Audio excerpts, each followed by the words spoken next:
Shavua Tov. Donc, parachat Behar.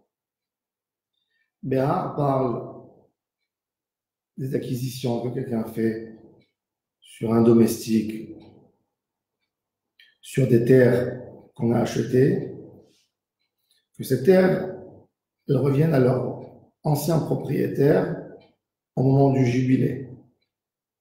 Un esclave, si j'ai acheté un serviteur, un esclave hébraïque, il travaille pendant 6 ans et à la 7e année de la Shemitah, il retourne chez lui. C'est quoi cette idée? Pourquoi une vente, elle a le droit de se faire uniquement par rapport à la Shemitah? C'est-à-dire, si j'achète un serviteur, je vais calculer les années toujours par rapport à la Shemitah.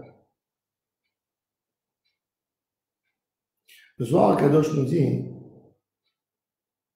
cette idée, c'est écrit V'yatzeh Hinam En Kasef. Hinam, le serviteur, la servante, quand il sort, il ne paye pas d'argent. Ça veut dire quoi ne pas payer? Il ne paye pas à qui? Un esclave, un serviteur, c'est un homme qui n'a pas encore compris la vie. Il n'a pas la notion dans la vie. Et on lui dit, tu dois travailler quelques années, et ensuite, tu sors et tu es libre. Et cet esclave, il sort, ce serviteur, il sort en liberté, et il est libre. Et après, on lui demande, tu as compris dans la vie que pour manger, il faut travailler, pour se nourrir, il faut faire un effort. Est-ce que tu as compris que de la même manière, tu dois t'investir dans la Avodat Hashem? Pour être proche de Dieu, il faut s'investir. L'esclave, le serviteur, c'est quelqu'un qui a eu des problèmes dans sa vie personnelle. Il avait un manque d'argent, il n'avait pas de quoi se nourrir, et il est parti se vendre. C'est quelqu'un que, quelque part, il a mal géré sa vie à tel point qu'il est arrivé dans une situation de nécessité, il est devenu nécessiteux à un point qu'il ne peut pas obtenir ses besoins simples. Et il a besoin d'avoir un patron, quelqu'un qui le prend à 100% pour lui, qui s'engage à lui donner ce qu'il lui faut, mais c'est quelqu'un que quelque part, il n'a pas un engagement personnel pour soi. Et la Torah, elle dit, il ne faut pas laisser cet homme toute sa vie dans cette situation. Tu n'as pas le droit de profiter de son manque de savoir-vivre. Tu dois lui enseigner à vivre.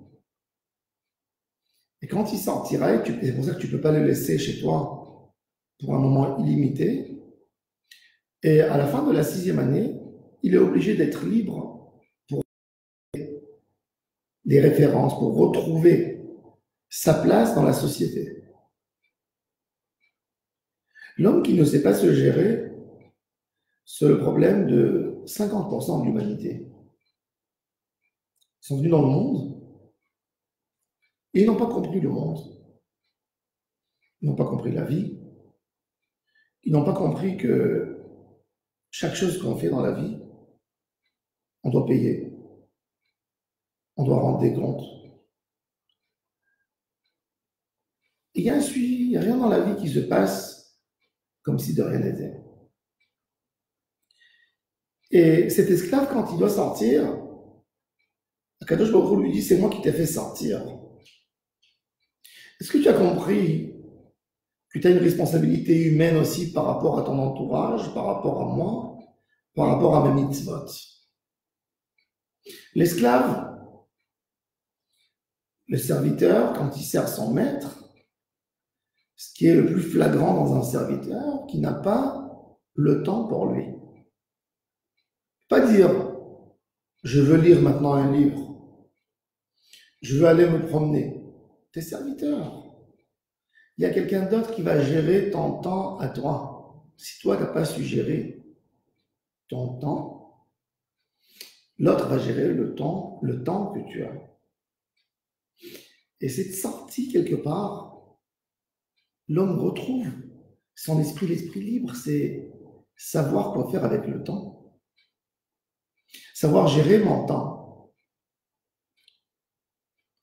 Et c'est pour ça que le serviteur hébreu qui refuse à sortir pendant la Shemitah, il dit à son maître, je t'aime, toi mon maître, j'aime la servante que j'ai épousée au moment où j'étais serviteur, j'aime ces enfants de l'esclavage, j'aime cette coutume, on lui perce l'oreille, on lui fait mal.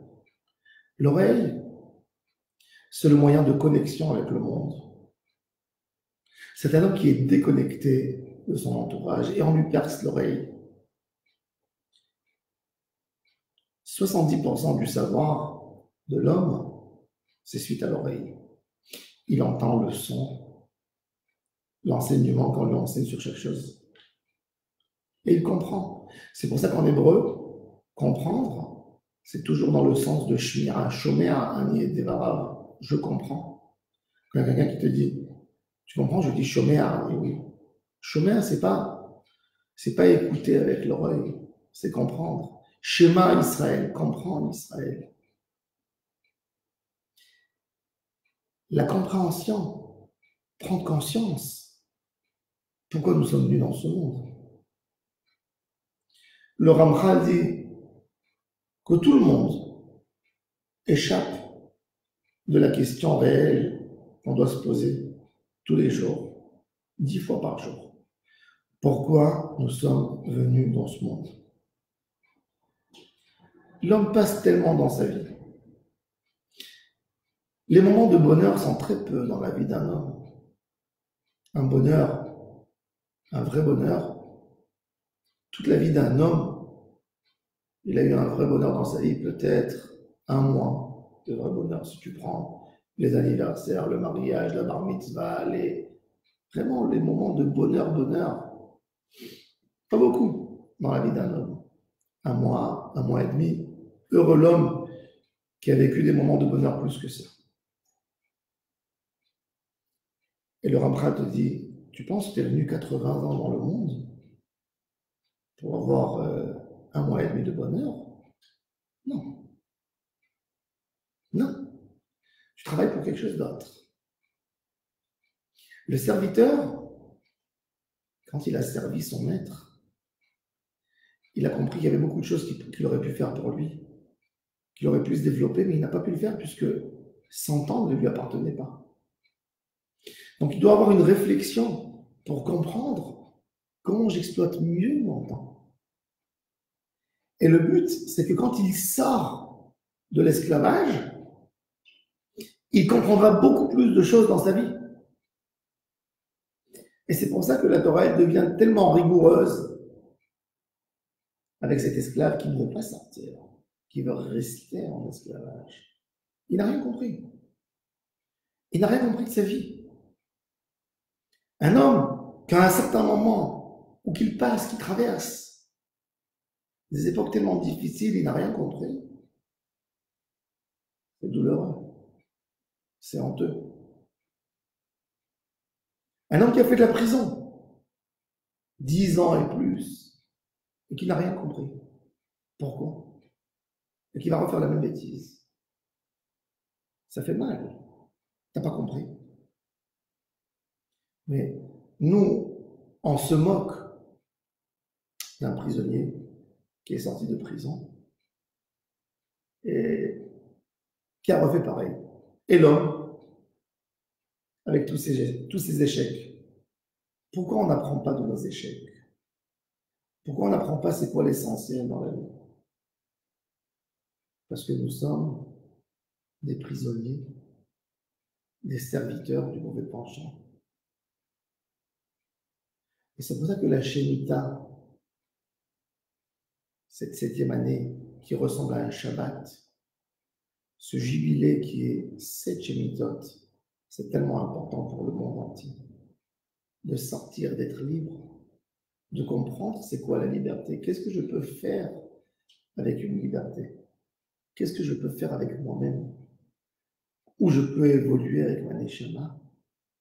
De quoi je suis capable? De comprendre de quoi je suis capable?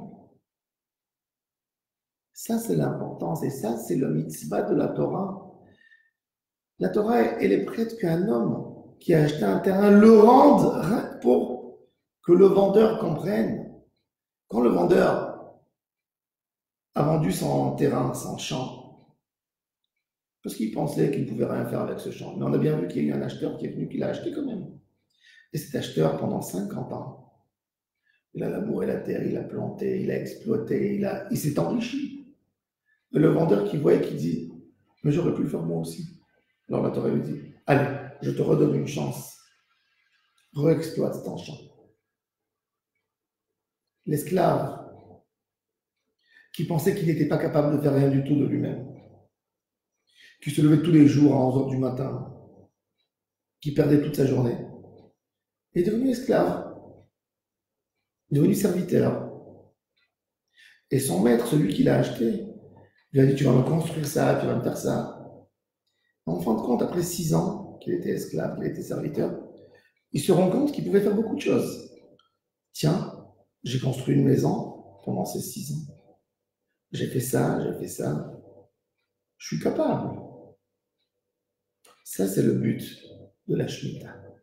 Ça, c'est le but du jubilé, de comprendre que tu es capable, que tu as une capacité d'arriver loin. Ça, c'est la Shemitah. C'est pour ça que c'est Achinam. Akadosh Baruch Hu, il te dit la liberté, elle a ce sentiment de Chinam, de ne rien faire, mais elle a en même temps le sentiment de comprendre quelque chose, qu'est-ce qu'il faut faire avec notre vie. Alors que Bezrat Hashem, on comprenne l'importance de chaque chose, l'importance de la liberté, l'importance d'un moment que Akadosh Baruch Hu nous a accordé, et surtout de comprendre que si on est venu dans ce monde, c'est qu'on a un rôle, qu'on a des choses à faire. Voilà. Shavua Tov, on verra à tous et à toutes.